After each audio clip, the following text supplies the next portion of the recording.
mitosnya yang kepuhunan ini, misalnya kita itu mau jalan buru-buru kan, pasti disuruh orang tua itu ngicip dulu, nanti jalan kenapa-napa. Nah, jadi mungkin maksudnya orang tua di zaman dulu bisa memberikan alasan kalau menyapu kurang bersih ini, mungkin maksudnya supaya anak-anaknya ini kalau disuruh menyapu itu paling tidak harus bersih gitu. Nah, jadi wanita itu tidak boleh makan di depan pintu ya. Duduk juga. Duduk di depan pintu makan atau duduk di depan pintu. Nah, itu kan katanya kalau bersiul di malam hari itu bisa mengundang atau memanggil makhluk halus tadi. Ada juga mitos itu zaman dulu lah, main petak umpet. Iya, petak umpet. Kalau kita main sampai maghrib itu kan pasti bilang dilarang jangan sampai, gitu iya, karena bilang nanti disembunyikan atau diambil kolong wewe gitu. Iya, orang tua.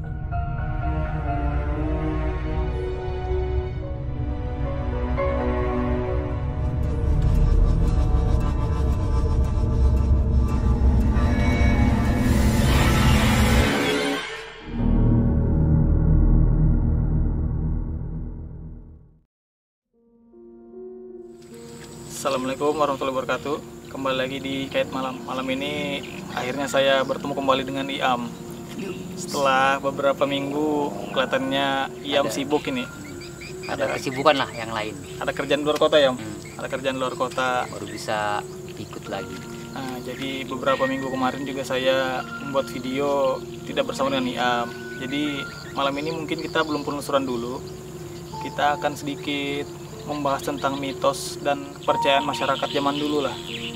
Apakah bisa diterima dengan logika anak muda di zaman sekarang mungkin ya? Iya. Nah, contohnya mungkin yang paling dekat dengan kita apalah? Yang biasanya sih yang sering kita temui ini apa itu kepohonan. Ya, kepohonan ya. Kalau di anu mungkin kepuhunan, kalau di Baro kayaknya kepuhunan. Ya, kepuhunan mungkin ya.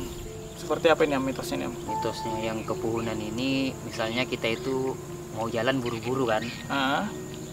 Pasti disuruh orang tua itu ngicip dulu, nanti jalan kenapa-napa, tabrak atau jatuh kah. Oh iya, aku juga sering dengar seperti itu. Jadi kayak kita harus misalnya ditawari makanan atau minuman, harus kita cicip dulu, karena sudah ditawari tadi tidak boleh kita tolak ya, mungkin seperti itu. Kalau kita cara berpikir kita sekarang, mungkin logika sekarang, mungkin maksudnya baik ya. Mungkin maksudnya itu biar kita merasakan dulu lah apa yang disuguhkan ini kan, untuk kita merasakan. Jadi mungkin lebihnya menghormati dulu. Menghormati lah. Karena juga di beberapa kejadian mungkin ada yang memang betul mungkin terjadi ya. Iya, ada juga yang tidak sebenarnya. Pengalamanku pribadi ya, pernah juga kejadian seperti itu. Jadi ditawarilah makan dulu gini-gini. Jadi aku menolak ini ya, menolak buru-buru lah mau keluar. Begitu di jalan jatuh. Jadi mindset pikiran kita ini langsung ke sana itu Iya, kayaknya ini gara-gara tadi ndak betul. Dicipi lah. Gara-gara nolak tadi kan. Jadi mindsetku seperti itu, jadi kejadian. Tapi mungkin ada juga beberapa kejadian yang tidak terjadi mungkin ya. Aku ini sih hampir sama juga waktu kita zaman masih sekolah atau kecil itu kan. Iya. Kita disuruh dicipi dulu mau jalan main. Nggak lama mungkin karena kecil kan, mau cepet-cepet jatuh lah. Tapi waktu yang kita mungkin sudah dewasa lah, itu waktu kejadiannya itu ngumpul di tepian lah sore-sore kan ini. Ngumpul tepian, situ ada orang-orang pendatang juga duduk-duduk.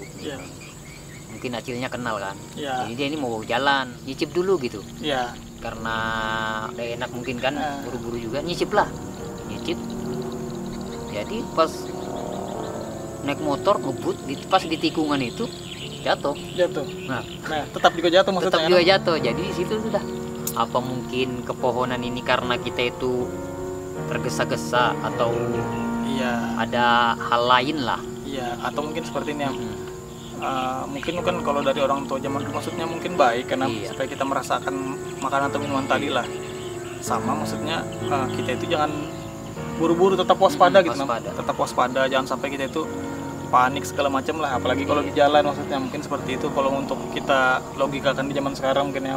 Nah itu tadi mitos tentang beberapa mitos kepuhunan tadi mungkin ya. Iya, kepohonan. Mungkin ada lagi kan yang lain Ada juga yang budayanya itu yang kalau kita nyapu itu harus sampai bersih.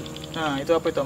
Seperti itu apa? Diibaratkan itu kalau kita nyapu udah sampai bersih itu rezeki kita itu kurang atau hilang gitu. Oh ya, itu juga aku sering dengar sih, rezekinya tuh apa, seret gitu ya. Iya, seret, kalau kita nggak lancar lah, nyapu kurang bersih tuh ya. Nah, jadi kalau menurutmu gimana nih mitos satu ini? Kalau menurutku sih rezeki itu memang sudah diatur, tapi ya setidaknya kita harus ada usaha juga lah. Iya. Kalau dikaitkan dengan hal-hal begitu takutnya lari ke percaya, lari ke sirik gitu mungkin kan. Iya. Nah, mungkin kalau dari pandanganmu tuh lah. Iya, itu dari pandanganku sih. Kalau dari pandanganku mungkin seperti ini ya, mungkin sama seperti yang itu tadi. Karena memang kan menyapu ini kan kegiatan yang untuk kebaikan sebenarnya. Nah, jadi mungkin maksudnya orang tua zaman dulu bisa memberikan alasan kalau menyapu kurang bersih ini, mungkin maksudnya supaya anak-anaknya ini kalau disuruh menyapu itu paling tidak harus bersih gitu. Karena mungkin kalau zaman dulu kalau dijelaskan nanti gini mungkin kurang paham kan, masih anak-anak kan, jadi adalah supaya anak ini langsung nembak nurut. Jadi mungkin maksudnya itu sebenarnya baik. Jadi dikaitkanlah ke sana supaya anak ini lebih nurut gitu. Sampai sekarang kan. Akhirnya teruslah berkembang mitos itu sampai sekarang. Kalau dari pandanganku mungkin seperti itu. Ada juga nih satu mitos yang sering kudengar. Jadi wanita itu tidak boleh makan di depan pintu ya. Duduk juga. Duduk di depan pintu makan atau duduk di depan pintu katanya tidak boleh kalau perempuan itu ya. Apalagi perempuan yang perawan mungkin ya. Tidak boleh, itu katanya bisa lambat jodoh ya. Lambat jodoh. Kayaknya itu hampir mungkin di seluruh Indonesia itu. Seluruh Indonesia, bukan di Berau aja itu ya. Budayanya itu mungkin ada.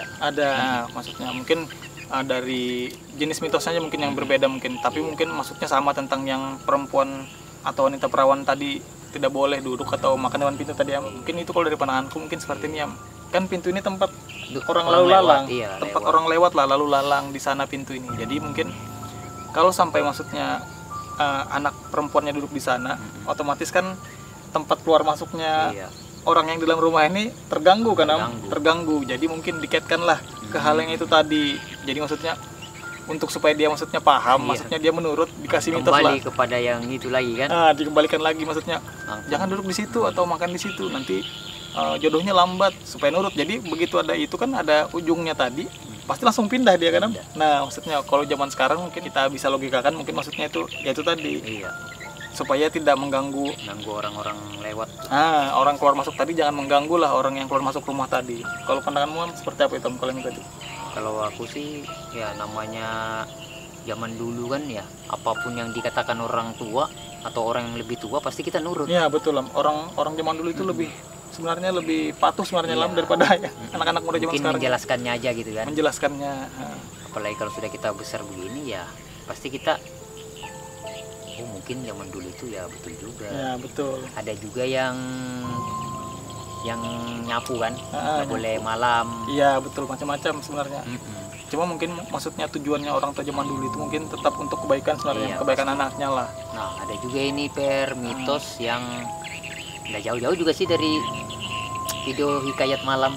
Mitos yang dikaitkan dengan hal-hal mistis. Ada kah? Sebenarnya mungkin ada ya, yang sering aku dengar itu contohnya yang kayak gini ya. Kita mulai yang dekat-dekat dulu lah. Kayak nggak boleh bersiul di malam hari ya. Pernah dengar kayak tentang mitos ini? Nah itu kan katanya kalau bersiul di malam hari itu bisa mengundang atau memanggil makhluk halus tadi, mengganggu. Jadi dilarang lah ada. Bukan kayaknya itu mitos yang tentang mistis ini bukan di Kabupaten Berau juga, hampir seluruh Indonesia juga mempercayai tentang ini ya.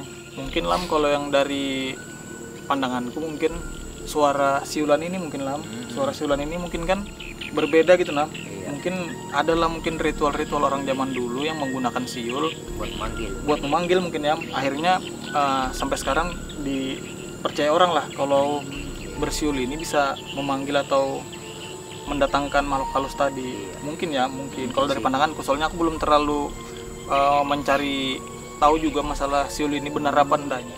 Ini aku baru ingat dulu itu waktu aku masih belum tahu hal-hal begini tuh ada salah satu bukan orang sekarang itu orang pintar. Orang pintar. Kalau dia mau obati orang itu dia siul dulu. Ibu-ibu itu. Ibu-ibu. Tempatnya ada lah di sana. Ada di sini di Berau juga ya. Mungkin kecil-kecil gitulah. Iya. Atau mau kita contohkan siul? Mungkin seperti itu ya. Iya, katanya sih manggil sahabatnya, nggak tahu sahabatnya itu dalam makhluk halus atau jin. Iya. Mungkin bisa jadi berarti memang si Uli di malam hari ini mungkin betul, mungkin konotasinya tadi lah mendatangkan itu berarti betul ya, soalnya ada yang sudah pernah melakukan juga ya, apalagi nih yang melakukan ini bisa dibilang orang yang pintar juga lah. Ada juga mitos itu zaman dulu lah main petak umpet. Ya, petak umpet. Kalau kita main sampai maghrib itu kan pasti bilang dilarang sampai iya, karena bilang nanti disembunyikan atau diambil kolong wewe gitu. Iya, orang tua zaman dulu itu melarang betul kalau anak-anaknya main sampai itu pernah sih kejadian di gangku itu waktu masih SD. SD. Main sembunyian kan tahu aja kita nakal-nakalan main sembunyian pasti sampai malam. Pulang ke rumah dulu kan, dicari. Jadi dikira ini dari jam jam-jam 6-an, jam-jam 5 itulah, jam 5 sudah mau mendekati masuk maghrib lah. Tahu aja kan kalau ndak ketemu sampai didapat. Iya betul. Nah, satu orang ini dicari, kira kita pulang kan. Iya. Ternyata dicari tuh